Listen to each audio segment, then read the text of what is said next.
Dans beaucoup de jeux vidéo, tu es le seul mec sur Terre qui a le droit d'utiliser sa virilité, sa violence et ses armes pour refaire le monde.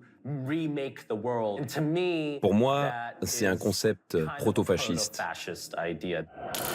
Ladies and gentlemen, bienvenue dans Trax. Au sommaire ce soir, l'art d'accommoder les restes selon leur cas. Duo sur canapé avec les papes du stop motion. Ah, ça filme déjà. Et on sort les mouchoirs pour le game feel. What is the point?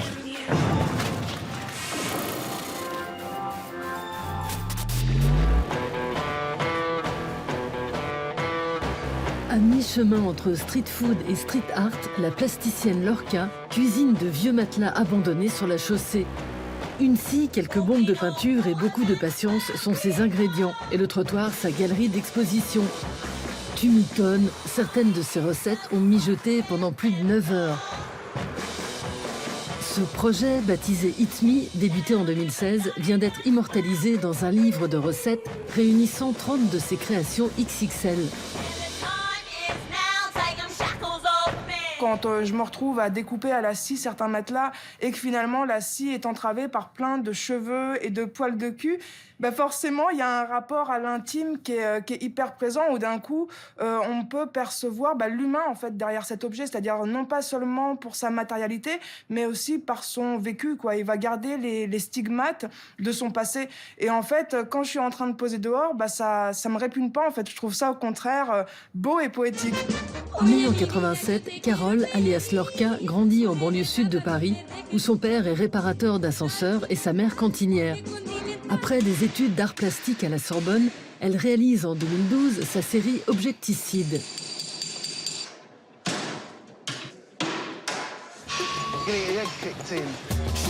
Une façon pour elle de se venger de l'époque où elle enchaînait les petits boulots de vendeuse. À 25 ans, Lorca a trouvé là sa devise, pas de quartier pour les déchets.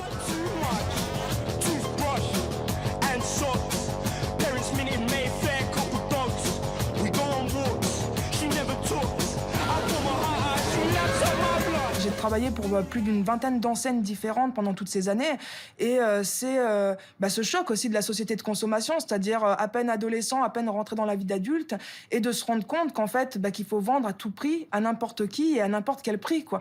Et de se rendre compte qu'en fait le monde marche comme ça et qu'en même temps moi je vais vendre des produits et qu'en fait je suis payé que dalle aussi, que finalement avec cet argent-là je peux pratiquement rien faire à part m'acheter ces mêmes produits mais bas de gamme et finalement d'avoir d'un coup pendant toutes ces années de frustration artistique, d'avoir en plus une frustration économique et sociale, quoi. Alors que 2,5 milliards de tonnes de déchets sont produites chaque année au sein de l'Union européenne, Lorca questionne nos habitudes de consommation. En bonne Wastebuster, les encombrants sont devenus son obsession, autant que sa matière première. En 2013, elle façonne d'oniriques divinités urbaines en envoyant les déchets dans les nuages. 2 ans plus tard, Lorca troll les Parisiens qui ont pris l'habitude d'abandonner leurs sapins dès que Papa Noël prend la poudre d'escampette.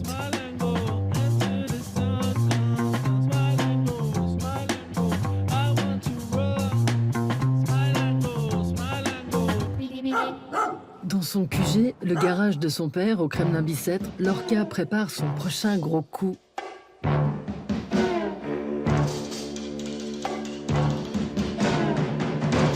Aujourd'hui, on ne soupèse plus le poids de notre propre merde, tu vois.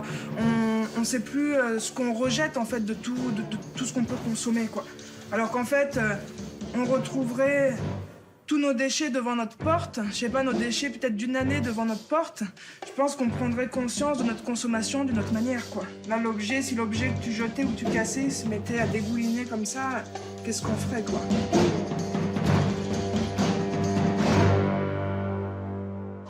Cette fois, c'est opération marée noire sur le trottoir. Une fois de plus, la victime est choisie au hasard. Un meuble télé échoué sur le bitume.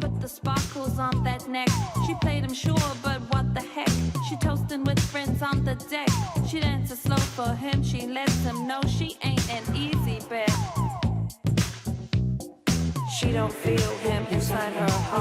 a des commentaires à faire, la dame. il faut qu'elle fasse ça sur sa porte à elle, mais pas par terre. Bon, le jaune, déjà, c'est sympa. Le noir, moi, j'aurais préféré du rouge. Ça saigne. Comme du sang. Ouais, parce que vu qu'il est écorché, là.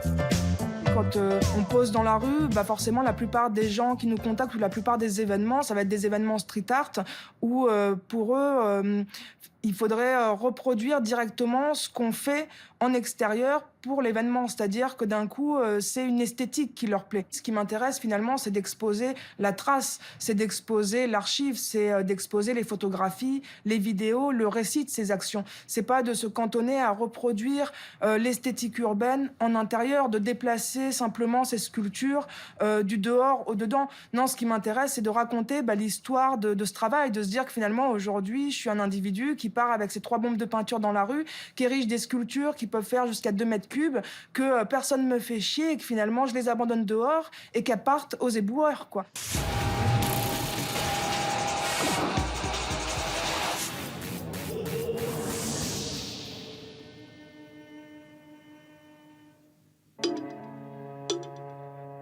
En 86, les frères américains Stephen et Timothy Kay réalisent Street of Crocodiles.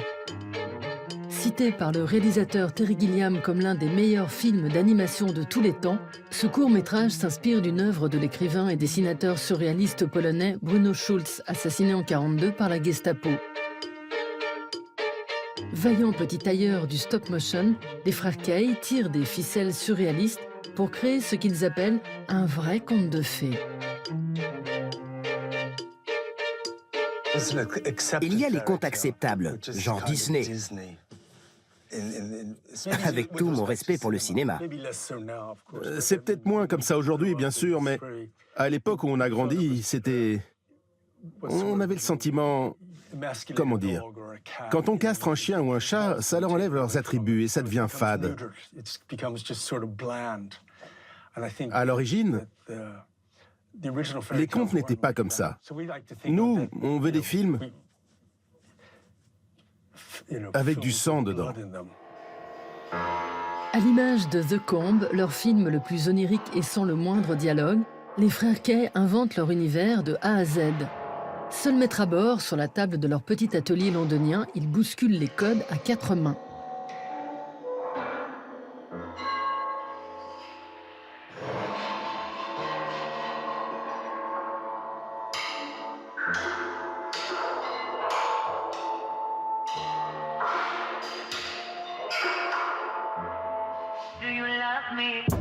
Exposés au MoMA de New York en 2012, les très discrets Kay Brothers étaient les invités de l'étrange festival à Paris pour y présenter leur dernier film, The Doll's Breath, en première mondiale.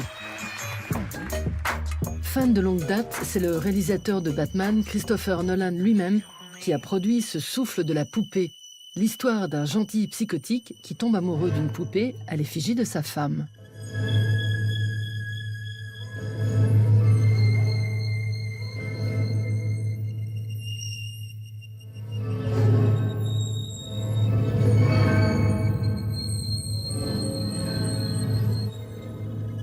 Ah, ça filme déjà. Farouches comme des biches, Timothy et Stephen ont exceptionnellement accepté de se raconter devant les caméras de Trax. L'animation n'a pas les restrictions du cinéma classique. Avec l'animation, tu peux être un peu plus libre. Pour te donner une idée, nous, quand on fait un scénario, on fait en sorte de libérer l'erreur. C'est ça qu'on cherche, à libérer l'erreur pour trouver quelque chose qui nous fait bifurquer, plutôt que... Quand le script, le scénario dit d'aller tout droit, nous on va toujours à droite et à gauche. Parce que là, ça offre et ça propose des choses beaucoup plus larges. À la fin des années 90, les réalisateurs chercheurs d'erreurs découvrent lors d'une exposition à Londres une lettre griffonnée par Emma Hawke, pensionnaire d'un hôpital psychiatrique, morte en 1928. Fascinés par la beauté graphique de l'objet et bouleversés par son histoire, les frères Kay lui dédient In Absentia, film dont Karl-Heinz Stockhausen signe la bande-son.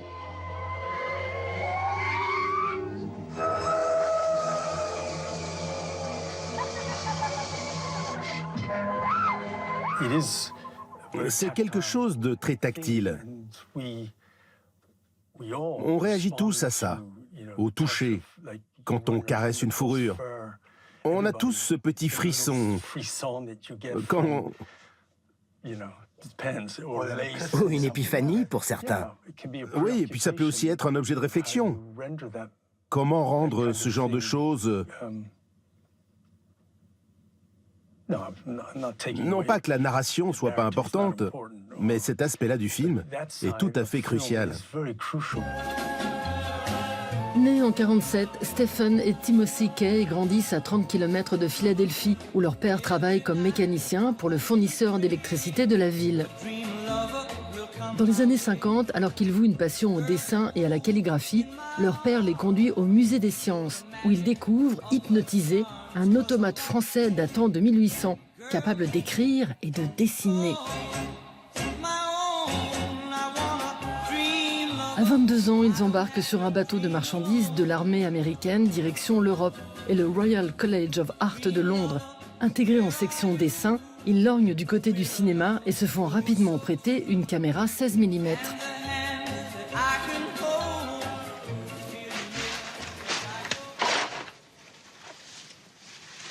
Scotchés par le film Renaissance du Polonais Borowczyk, les frères Kay se découvrent un appétit pour le cinéma d'animation d'Europe de l'Est.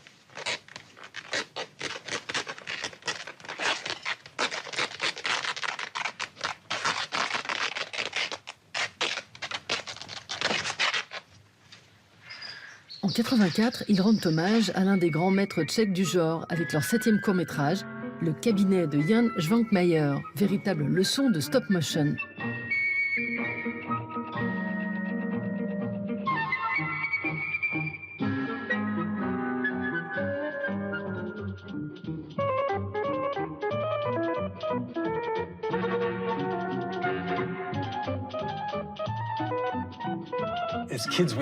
Enfant, on allait au marché aux puces avec notre mère.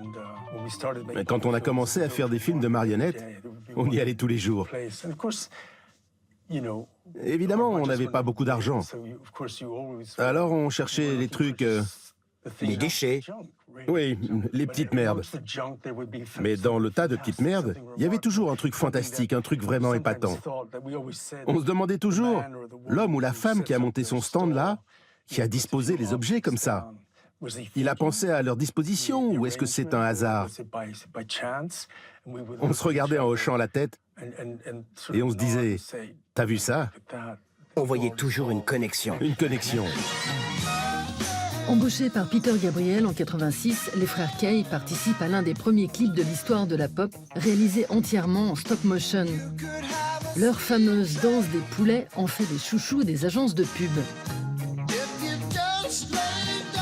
Un tremplin en or pour financer leur premier long-métrage, Institut Benjamin Ta, ou l'histoire d'un homme en chair et en os qui intègre une école de majordome.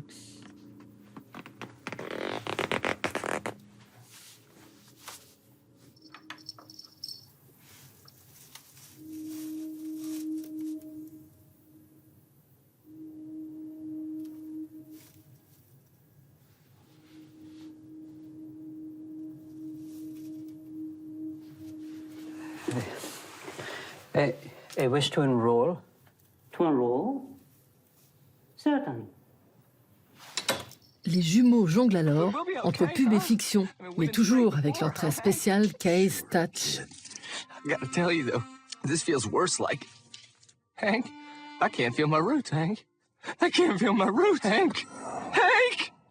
En fait, les gens de Roundup voulaient nous commander une deuxième version. Mais ils nous ont dit, à condition que vous ne soyez pas si sympa avec les mauvaises herbes.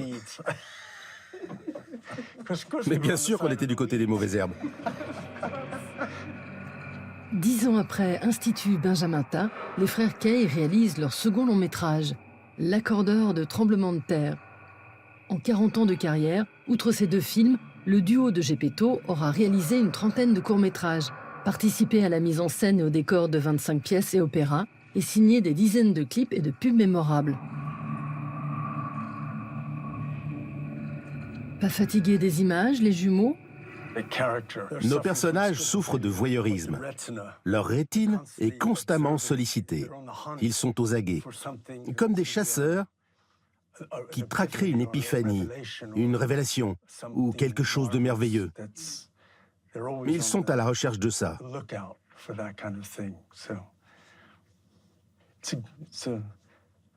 C'est pas contagieux.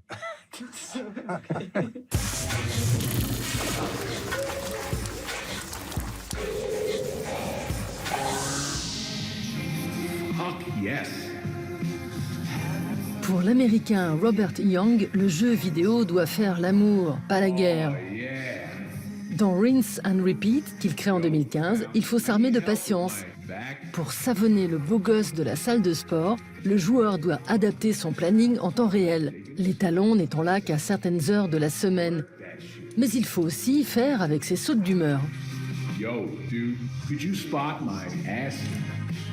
Not so hard. I don't feel a thing. La violence, c'est de la triche pour les programmeurs. On ne connaît rien d'autre que la violence. C'est le truc le plus simple à programmer. Quand tu te focalises sur les sentiments, d'un seul coup, tu te rends compte que c'est vraiment très difficile à programmer. Si tu me demandes de créer un jeu où je dois tirer dans la tête de quelqu'un, je peux le faire en quelques minutes. Mais un jeu où je dois câliner quelqu'un, c'est impossible. Un but précis et un niveau de difficulté calculé pour ne pas perdre le joueur. C'est la recette utilisée depuis toujours par les concepteurs de jeux vidéo pour amener les joueurs au cognitive flow, l'expérience optimale. Aujourd'hui, une nouvelle génération de game designers se concentre sur le game feel, la transmission d'émotions. À Berlin, le festival Amaze, rendez-vous des créateurs de jeux vidéo indépendants, fête sa 8e édition. Parmi les 1000 artistes venus de 35 pays, Young est la pointure des jeux érotiques gays. À 31 ans, cet Américain d'origine chinoise, prof de jeux vidéo à la Tisch School of the Arts de New York, est l'auteur de ce jeu plutôt culotté. Hurt Me Plenty, sorti en 2015, est un jeu d'éducation sadomaso. Attention à bien donner la fessée à son soumis, sinon c'est à son tour d'être puni. Ça brille trop. J'aurais dû le faire plus mat. Si tu veux continuer à lui donner la fessée, tu peux, mais tu peux y aller plus doucement. Peut-être que ça lui plaira. Tu vois, il est content. Si le joueur a la main trop lourde, le jeu peut se bloquer pendant plusieurs semaines. Le game feel dans mes jeux, c'est cette tension, la tension sexuelle. Dans mes jeux, il y a une accumulation. La tension monte encore et encore, mais tu ne sais pas quand ça va s'arrêter. Parfois, t'es déçu. Ça arrive dans les relations sexuelles, pas vrai? Parfois, t'es très excité et enthousiaste, et parfois t'es déçu. Le sexe est un médium en lui-même, donc je veux traduire tous ces aspects du sexe dans mon game feel. Dans les jeux de Robert, pas question d'être passif. Pour emmener la machine au 7e ciel, le joueur caresse le levier de vitesse d'une voiture gay dans Stick Shift ou utilise sa souris d'ordinateur pour jouer à gorge profonde dans Succulent.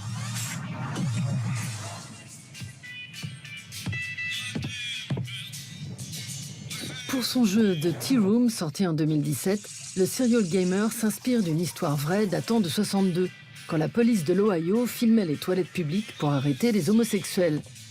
Ici, pour marquer des points, il faut maîtriser l'art de la fellation tout en surveillant le va-et-vient des agents.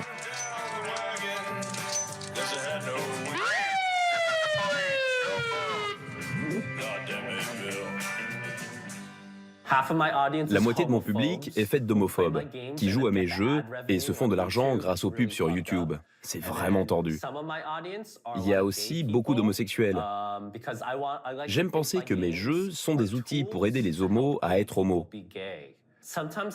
Parfois, je reçois des mails de types qui me disent « Je viens de jouer à ton jeu et je crois que je suis gay. » What now? There has to be something wrong with me. Can I apologize? What if I tell you I was wrong? Will that work? Will that fix it? I don't know. I don't think it will, but there's nothing else that I can do. Just Avec son game feel Beginner's Guide, l'Américain Davey Vreden cherche lui aussi à émouvoir plutôt que tabasser. Il propose ainsi aux joueurs de découvrir la personnalité tordue d'un développeur de jeux vidéo à travers ses œuvres inachevées.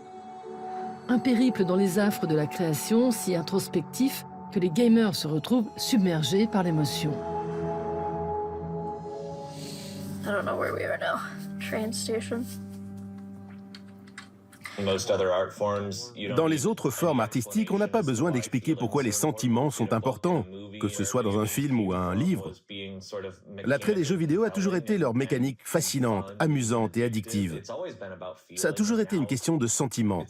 Mais aujourd'hui, c'est au sens plus large. On a étendu la palette des sentiments qu'on peut ressentir en jouant.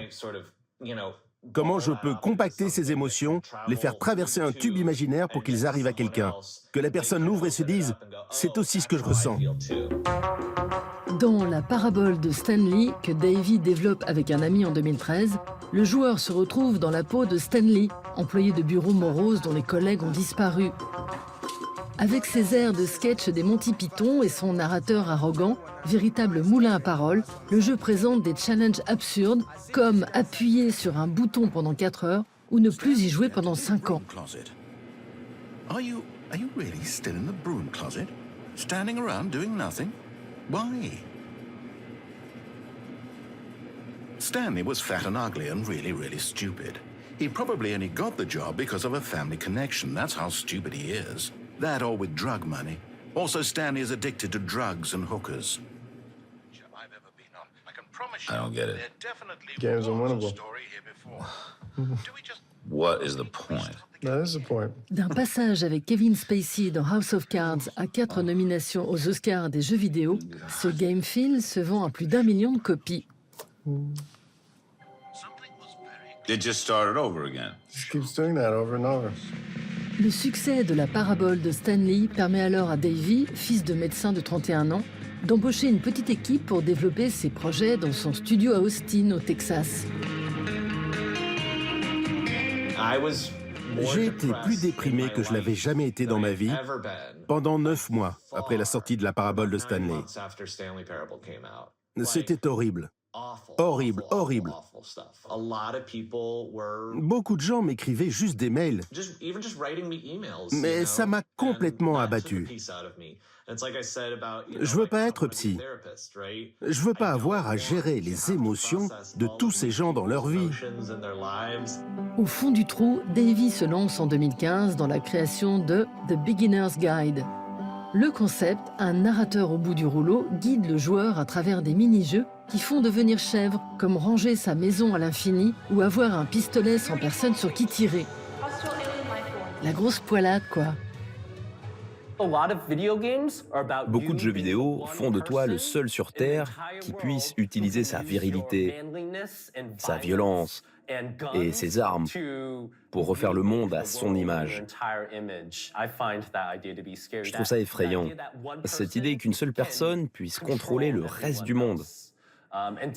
Pour moi, c'est un concept proto-fasciste.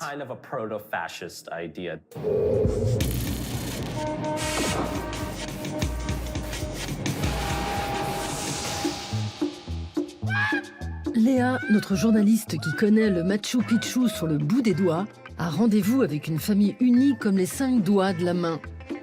Jair, Misael, Alberto, Jairo et Emerson sont les Wemblers de Iquitos, du nom de leur ville nichée au cœur de l'Amazonie péruvienne.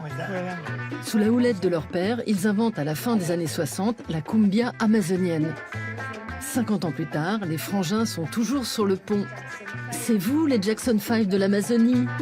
Oui, c'est ça. En fait, on a vraiment été très influencés par les Beatles. Plus que par les Jackson 5, qui sont de la décennie suivante.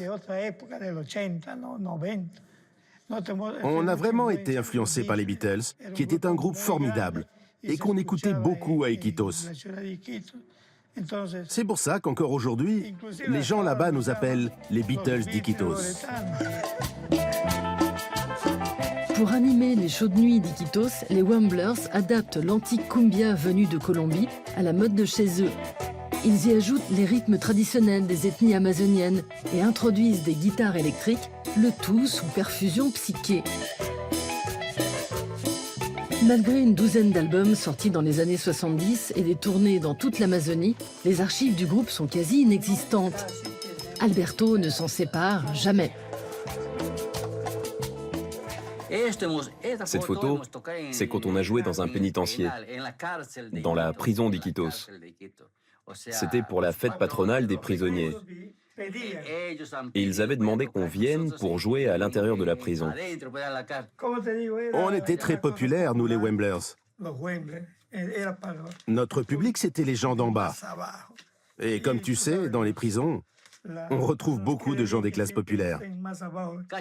On a bien failli ne pas en sortir, parce qu'on avait perdu notre tampon. Et ils ne voulaient plus nous laisser sortir. Mais au final, ça a été une bonne expérience. Isolée au cœur de la forêt amazonienne, Iquitos, la ville des Wemblers, ne dispose d'aucun accès par la route, bien qu'elle compte plus de 400 000 habitants. À moins de préférer l'avion, le village le plus proche se trouve à 4 jours de pirogue. Le caoutchouc puis l'or font la fortune de la ville. Élevés par une mère soprano et un père guitariste, fervent chrétien évangélique, les frères Sanchez Casanova apprennent qu'en dehors de la maison de Dieu, il n'y a que la musique du diable.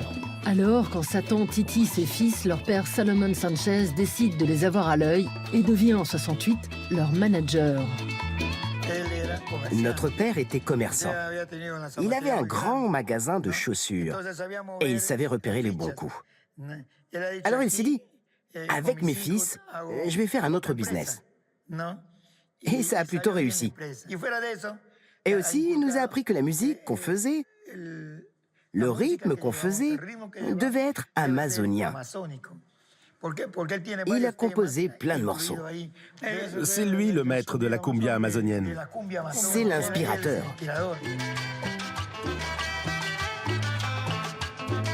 La cumbia amazonica connaît son apogée dans les 70s. L'Amazonie, riche en pétrole, est exploitée par des entreprises du monde entier. L'or noir coule à flot et à Iquitos, les ouvriers veulent faire la fête. Les Wemblers leur dédient un hymne, la Danza del Petrolero.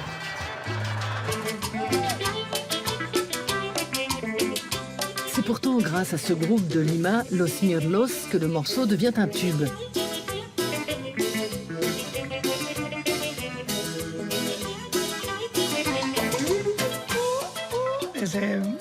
Et il y avait ce type qui est devenu la première guitare de Los Mirlos. Quand on est parti à Lima pour enregistrer, il nous a suivis partout avec un enregistreur à cassette. Comme c'était notre ami, on l'a laissé entrer dans le studio. On n'avait aucune raison de se méfier, aucune. Mais il nous a enregistrés. Quand on a terminé l'enregistrement à Lima, on est rentré chez nous. Pendant ce temps-là, eux qui habitaient à Lima ont copié le morceau. Et dans le mois suivant, ils l'avaient sorti. Avant nous, les véritables auteurs. Pour récupérer les droits de leur musique, les Wemblers se lancent dans une bataille juridique qui dure 7 ans. Lorsqu'ils remportent leur procès au milieu des années 80, l'horloge a tourné au Pérou. Les Wemblers s'évanouissent dans la nature. 20 ans plus tard, coup de théâtre, les Wemblers sont redécouverts par le label new-yorkais Barbès Records et sont invités à jouer pour la première fois aux États-Unis.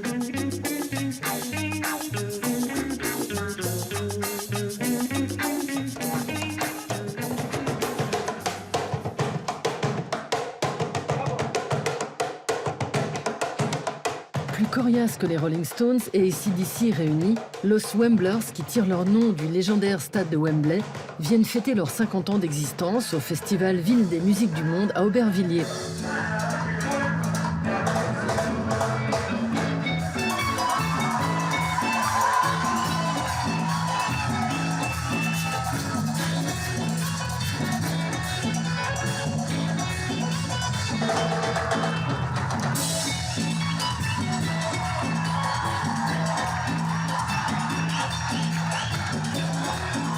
Trax, c'est où tu veux, quand tu veux, sur arte.tv et les réseaux sociaux.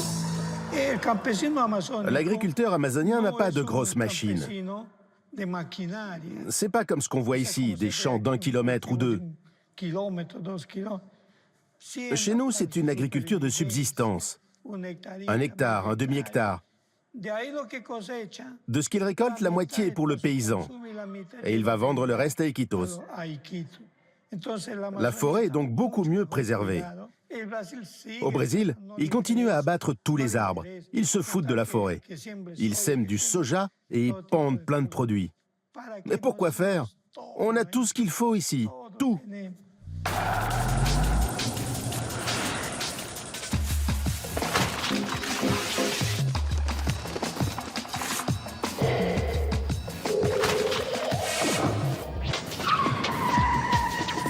Voilà, bobine géniale.